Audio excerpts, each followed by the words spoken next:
নমস্কার, চাঁদনি চ্যানেলে আপনাদের স্বাগত জানাই। আজ আপনারা শুনছেন একটি অসাধারণ গল্প, রাজ মুকুট।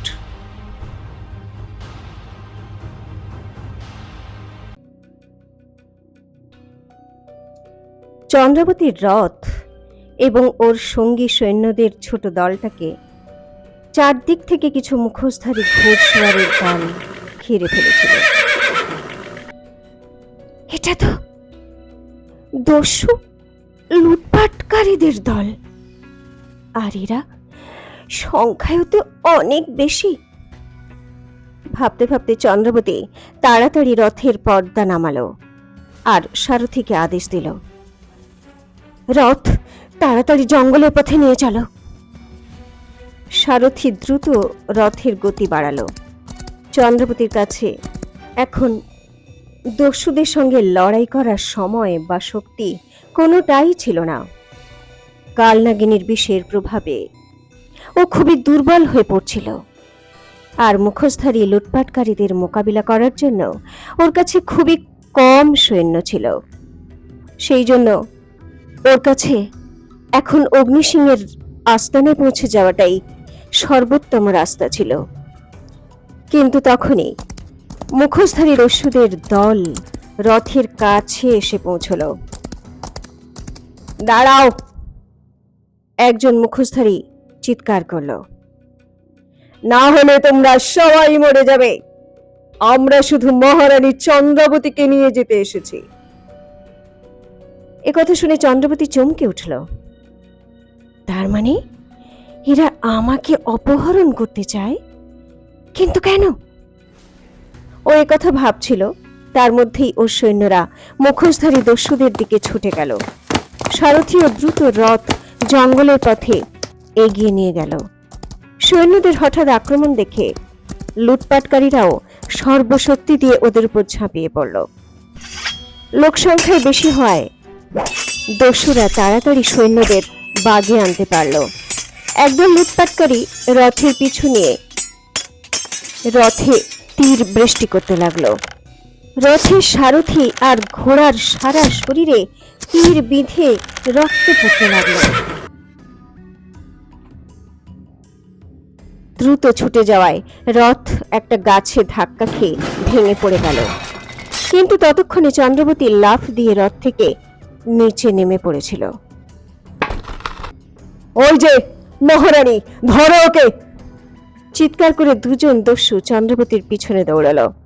চন্দ্রাবতী পিছনে ঘুরে এক লাফে ওর কাটারি দুজন দস্যুর গলায় চালালো। দুজন দস্যু সঙ্গে সঙ্গে মাটিতে লুটিয়ে পড়ল। ওদের এমন অবস্থা দেখে বাকি দস্যুরা ভয় পেয়ে গেল, কিন্তু পরমুহূর্তেই ওরা একসঙ্গে চন্দ্রাবতীর উপর ঝাঁপিয়ে পড়ল। চন্দ্রাবতী দেখল ওর বেশিরভাগ সৈন্য মারা গেছে, আর দুর্বল শরীরে ও একা লুটপাটকারীদের মোকাবিলা করতে পারবে না। সেজন্য দ্রুত জঙ্গলের দিকে দৌড়ল। আমাকে যে কোনোভাবে এই দস্যুদের হাত থেকে বাঁচতে হবে। সর্বশক্তি দিয়ে দৌড়ে চন্দ্রাবতী মনে মনে বলছিল, আমাকে সুরমাকে যমুনার হাত থেকে উদ্ধার করতেই হবে। আমার কাছে সময় খুব কম। কিন্তু যত দ্রুত ও দৌড়চ্ছিল তত দ্রুত কালনাগিনীর বিষ ওর রক্তের সঙ্গে মিশে যেতে লাগলো। ও জোরে জোরে নিঃশ্বাস নিতে লাগলো, আর সারা শরীর তপ্ত লোহার মতো গরম হতে লাগলো। লুটপাটকারীরা একেবারে কাছে চলে এসেছিল। একদম এগোবে না! চন্দ্রাবতী দাঁড়িয়ে খুবই হাঁপাতে হাঁপাতে বলল, না হলে আমি সবাইকে মেরে ফেলবো। কিন্তু ও হঠাৎই টলমাল করে অজ্ঞান হয়ে পড়ে যাচ্ছিল। তখনই একজন মুখোশধারী দস্যু এগিয়ে এসে ওকে ধরে ফেলল। তারপর ওই দস্যু অজ্ঞান চন্দ্রাবতীকে নিয়ে ওখান থেকে চলে গেল। অনেকক্ষণ পর যখন চন্দ্রাবতীর জ্ঞান ফিরল, তখন ওর শরীর জ্বালা করছিল। ও এপাশ ওপাশ করে চোখ খুলতেই দেখল একটা কাঠের তৈরি ঘরের মধ্যে একটা বিছানায় ও শুয়ে আছে। ওর মাথায় ঠান্ডা ভেজা কাপড়ের পট্টি দেওয়া আছে। এ কোন জায়গা? চন্দ্রবতী বিছানা থেকে উঠতে উঠতে চারদিকে তাকালো। আরে, এই দস্যুরা আমাকে অপহরণ কেন করেছে? একটা খোলা জানালা দিয়ে সোনালী সূর্য কিরণ ঘরে প্রবেশ করছিল। সেই আলোয় চন্দ্রবতী দেখল ঘরের একদিকে ঝুড়িবুটির ঢিবি করা ছিল। চন্দ্রবতী আরো অবাক হলো। এই লুটপাটকারীদের কাছে এত জড়িবুটি! ভাবতে ভাবতে ও বিছানা থেকে উঠতেই ওর মাথা ঘুরে গেল। আমার আমার ওই ওষুধ কোথায়? ঘাবড়ে গিয়ে চন্দ্রবতী নিজের পোশাকে হাত দিয়ে খুঁজতে লাগলো। তারপর ওষুধটা পেয়ে গেল আর সঙ্গে সঙ্গে কয়েক ফোঁটা নিজের মুখে ঢেলে দিয়ে গভীর শ্বাস নিয়ে নিজেকে শান্ত করতে লাগলো। বিষ পুরো শরীরে ছড়িয়ে পড়েছে, ও মনে মনে বলল।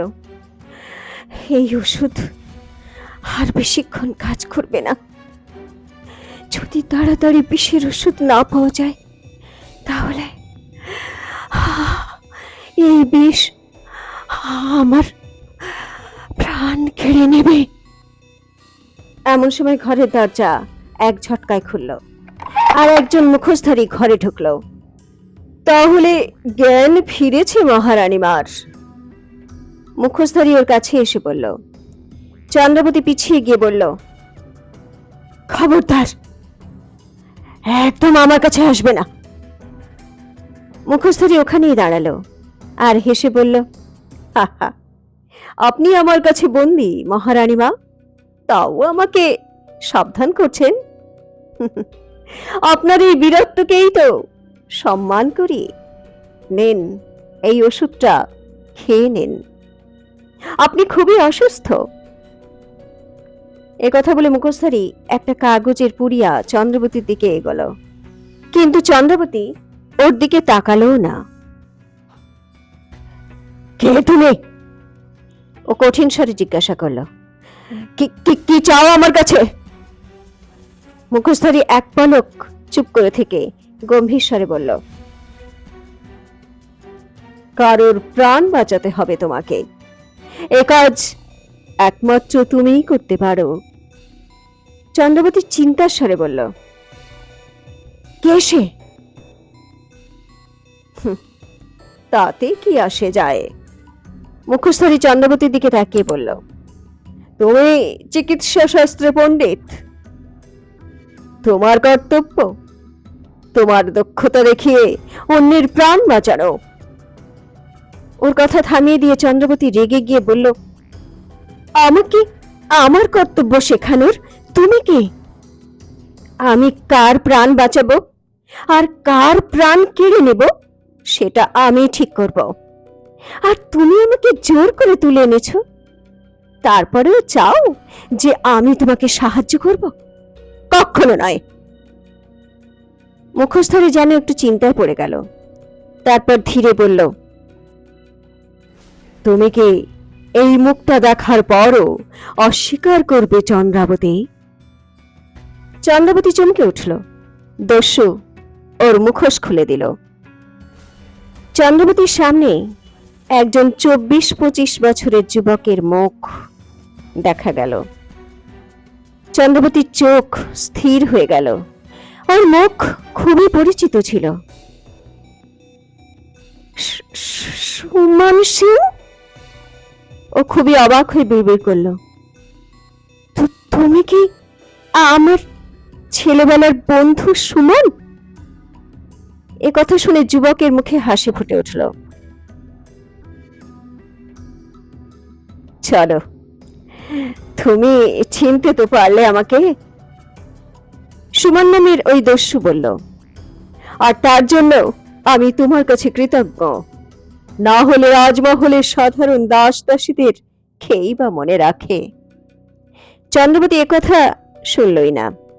ওর চোখের সামনে ওর শৈশবের সব স্মৃতি ফুটে উঠল। সুমন কনকনগর রাজপ্রাসাদের এক কৃতদাসের ছেলে ছিল। ওর সঙ্গে সবসময় পশুর মতো আচরণ করা হতো, কিন্তু ছোট্ট চন্দ্রাবতীর জন্য ও ছিল ওর সব থেকে ভালো বন্ধু। ও ওর ভাই বোনের খারাপ ব্যবহারের হাত থেকে ওকে বাঁচাতো, লুকিয়ে লুকিয়ে ওকে নিজের হাতে খাবার খাইয়ে দিত, ওর চোখের জল মুছিয়ে দিত, ওর সঙ্গে খেলতো আর ওকে ভরসা দিত যে যখন ও বড় হয়ে যাবে তখন ওর সব দুঃখ দূর করে দেবে। সেই সুমনকে আজ এত বছর পরে দেখে ও যেমন আনন্দিত হলো তেমনি আশ্চর্যও হলো। সুমন, ও ওর কাছে গিয়ে দুটো কাঁধে হাত রেখে ভাবুক হয়ে বলল, কত বড় হয়ে গেছো তুমি, কিন্তু কোথায় হারিয়ে গিয়েছিলে তুমি? আমি তোমার কত খোঁজ করার চেষ্টা করেছিলাম, কখনো স্বপ্নেও ভাবিনি তোমাকে এভাবে হঠাৎ দেখব। কিন্তু তুমি দস্যু দলে কি করছো সুমন? সুমন একটা গভীর শ্বাস নিয়ে বলল, কাহিনী অনেক বড় চন্দ্রাবতী, কখনো সময় সুযোগ পেলে আরামে বসে তোমাকে শোনাবো। এখন তোমাকে প্রথমে একজনকে মৃত্যুর মুখ থেকে বাঁচাতে হবে। ওর একটা ভয়ঙ্কর অসুখ করেছে, একটা মারণ ব্যাধি, যেটা খুব দ্রুত ওর প্রাণ কেড়ে নেবে।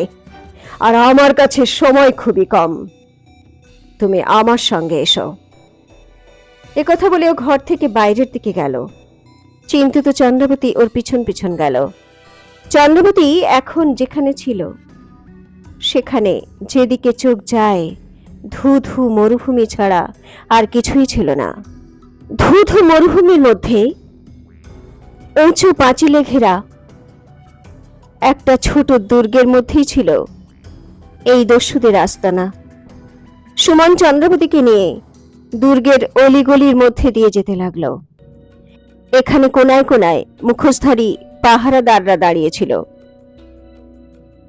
এই জায়গাটা বিক্রমগড়ের সীমানার বাইরে, চন্দ্রাবতী ভাবছিল। তাছাড়াও আমার রাজ্য কনকনগর আর বিক্রমগড়ের মাঝখানেও তো এইরকমই একটা মরুভূমি আছে। এটাই সেটা নয় তো? কিছু ভাঙাচোরা সিঁড়ি বেয়ে ও একটা ঘরের বাইরে এসে পৌঁছলো। তখনই একটা বয়স্ক লোক ঘর থেকে বের হলো, কিন্তু যেই ওর নজর চন্দ্রাবতীর দিকে গেল ও ঘাবড়ে গিয়ে পাগড়ির খুঁট দিয়ে নিজের মুখ ঢাকলো আর দ্রুত চন্দ্রাবতীর পাশ দিয়ে বেরিয়ে গেল। আরে, এই লোকটা তো বিক্রমগড়ের রাজবৈদ্য। চন্দ্রাবতী অবাক হয়ে গেল, কিন্তু এখানে কি করছে? চন্দ্রাবতীর মনে প্রশ্নের পর প্রশ্ন বেড়েই যাচ্ছিল। আসুন মহারানী মা, আসুন। ঘরে ঢোকার সঙ্গে সঙ্গে চন্দ্রাবতী গম্ভীর কণ্ঠস্বর শুনতে পেল। ও চমকে দেখল ওর সামনে একজন 50 মানুষ বসেছিল, যার চেহারা খুবই বলিষ্ঠ আর মুখে একটা দাপট আর গাম্ভীর্য ছিল। ওর বিছানার দুপাশে 4 জন দস্যু হাতে বন্দুক নিয়ে দাঁড়িয়েছিল। চন্দ্রাবতী জিজ্ঞাসু দৃষ্টিতে সুমনের দিকে তাকালো। ও ধীরে বলল, উনি আমাদের দলের সর্দার উধম সিং। চন্দ্রাবতী চমকে উঠল। ও অনেক আগেও এই নাম শুনেছিল। তখন ওর রাজ্য কনকনগরে হত্যাকারী লুটপাটকারীদের ভয়ানক আতঙ্ক ছড়িয়ে পড়েছিল। ও, তাহলে তুমি সেই উধম সিং? চন্দ্রাবতী কঠিন স্বরে বলল। একজন পৈশাচিক দস্যু, লুটপাটকারী, হত্যাকারীও বটে তুমি। ধন সম্পত্তির জন্য না জানি কত মানুষের প্রাণ নিয়েছ তুমি। এ কথা শুনে উধম সিং নামের ওই লোকটা ধীরে ধীরে হাসল। লুটপাটকারী আর হত্যাকারীরা তো রাজ সিংহাসনে বসার জন্য হয় চন্দ্রাবতী। ও স্বতঃস্ফূর্ত ভাবে বলল, তোমার বাবা না জানি কত ছোটখাটো রিয়াসত লুট করেছে, না জানি কত সৈন্যদের হত্যা করেছে নিজের রাজ্যকে নিষ্কণ্টক করার জন্য। আর তোমার স্বামী বীরেন্দ্র প্রতাপ, যে আমাদের সব থেকে বড় শত্রু, যার অত্যাচারের কথা তো বাচ্চা বাচ্চাও জানে। আরে তুমি নিজেই তো তার অত্যাচারের জীবন্ত উদাহরণ। চন্দ্রবতী এসব কথা শুনে অবাক হয়ে উধম সিংকে দেখতে থাকলো। উধম সিং ওর সামনেই ওর বাবা আর ওর স্বামীকে দস্যু আর হত্যাকারী প্রমাণ করার চেষ্টা করছিল, কিন্তু এটা একটা কঠিন সত্যিও বটে। উধম সিং ওর কোলে রাখা তলোয়ারের ধারে হাত বুলোতে বুলোতে বলল, শুধু মানুষের অবস্থা ঠিক করে চন্দ্রাবতী কাকে দস্যু আর কাকে হত্যাকারী বলা হবে, আর কাকেই বা রাজা বলা হবে। কথা বলতে বলতে উধম সিং রাগে লাল হয়ে যাচ্ছিল। চন্দ্রাবতী ভালো করে দেখল, সুমানের চোখে মুখেও একই প্রতিক্রিয়ার ঝলক দেখা যাচ্ছিল। ও বুঝতে পারল সুমন দস্যু দলে কেন যুক্ত হয়েছিল। চন্দ্রাবতী নিজেকে সামলে নিল, বলল, আর এখন তোমার অবস্থা এতটাই খারাপ যে তোমার সবচেয়ে বড় শত্রুর স্ত্রীর কাছ থেকে তোমাকে সাহায্য চাইতে হচ্ছে। তুমিই তো সেই লোক না যাকে বাঁচানোর জন্য আমাকে অপহরণ করা হয়েছে। একথা শুনে উধম সিং কিছু বলতে যাচ্ছিল, কিন্তু তার আগেই চন্দ্রাবতী সুমনের দিকে তাকিয়ে বলল, সুমন, তাহলে তুমি আমার উপর নজর রেখেছিলে? আমাকে অপহরণ করে আনা দস্যুদের মধ্যে তো তুমিও ছিলে, তাই না? তাহলে তখনই তুমি তোমার পরিচয় দাওনি কেন? আমাকে এভাবে জোর করে তুলে আনার পরিবর্তে তুমি আমার কাছে এসে সাহায্য চাইতে, তাহলে আমি খুশি হয়ে তোমার সঙ্গে চলে আসতাম। বলো, তুমি আমার সঙ্গে এই বিশ্বাসঘাতকতা কেন করলে? সুমন এ কথার কোনো উত্তর দিতে পারল না, কিন্তু উধম সিং রেগে গিয়ে বলল, কারণ আমি নিশ্চিত ছিলাম তোমার স্বামীর এত বড় শত্রু একজন দস্যু হত্যাকারীর প্রাণ কখনোই তুমি বাঁচাতে আসবে না। তো তোমার এখন কি মনে হয়? চন্দ্রাবতী রেগে গিয়ে বলল, এখন আমি তোমার প্রাণ বাঁচাবো যাতে তুমি এসব লুটপাট আর হত্যালীলা আরো ভালো করে চালিয়ে যেতে পারো, আর সুযোগ পেলেই আমার স্বামীকে হত্যা করে দাও? কখনো নয়। তুমি আমাকে মেরে ফেললেও আমি তোমাকে সাহায্য করব না।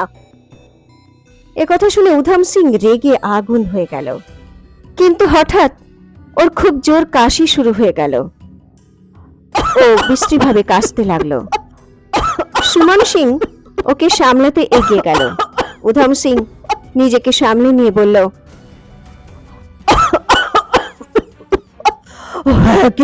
একে নিয়ে গিয়ে দেখাও, আমি মরে গেলেই আরো দুটো প্রাণ চলে যাবে। একথা শুনে চন্দ্রাবতী চমকে উঠল। কোন দুজনের কথা বলছে ও? চন্দ্রাবতী মনে মনে বলল। তখনই সুমন সিং চন্দ্রাবতীর কাছে এসে কঠিন স্বরে বলল, ক্ষমা করো চন্দ্রাবতী, কিন্তু আমাকে এটা করতেই হবে। একথা বলে ও চন্দ্রাবতীর হাত দুটো ধরে পিঠের দিকে মুড়ে বেঁধে দিল। এ তুমি কি করছো সুমন? ছাড়ো, ছাড়ো আমাকে। চন্দ্রাবতী ছটফট করে উঠল। তখনই একজন দস্যু এগিয়ে এসে চন্দ্রাবতীর চোখে কালো কাপড় বেঁধে দিল। এরপর চন্দ্রাবতীকে ওখান থেকে অন্য জায়গায় নিয়ে যাওয়া হলো। চোখ বাঁধা থাকার জন্য চন্দ্রবতী কিছু দেখতে পাচ্ছিল না, কিন্তু ও অনুভব করলো ও অনেকক্ষণ পর্যন্ত একটা সরু রাস্তা দিয়ে এগিয়ে যাচ্ছিল। কিছুক্ষণ পরে যখন ওর চোখের কাপড় খুলে দেওয়া হলো, তখন ওর সামনে একটা কালকুঠুরি দেখতে পেল। একটু ভিতরে ঝুঁকে দেখো চন্দ্রাবতী, সুমন ওকে সামনের দিকে ধাক্কা দিয়ে বলল। চন্দ্রাবতী টলমল করে এগিয়ে গেল, কিন্তু ও যখন কুঠুরির ভিতরে ঝুঁকে দেখল, তখন ওর পায়ের তলা থেকে মাটি সরে গেল। ও কেঁপে উঠল থরথর করে। কে আছে এই কালকুঠুরিতে? আর বিক্রমগড়ের রাজবৈদ্য এখানে কেন এসেছিল? চন্দ্রাবতীর আয়ু তো আর মাত্র একদিন। সে নিজের রক্তে মিশে থাকা বিষের ওষুধ জোগাড় করতে পারবে তো? জানার জন্য শুনতে থাকুন রাজমুকুট, এক ঐতিহাসিক প্রতিশোধ, শুধুমাত্র চাঁদনীর সঙ্গে, চাঁদনী চ্যানেলে।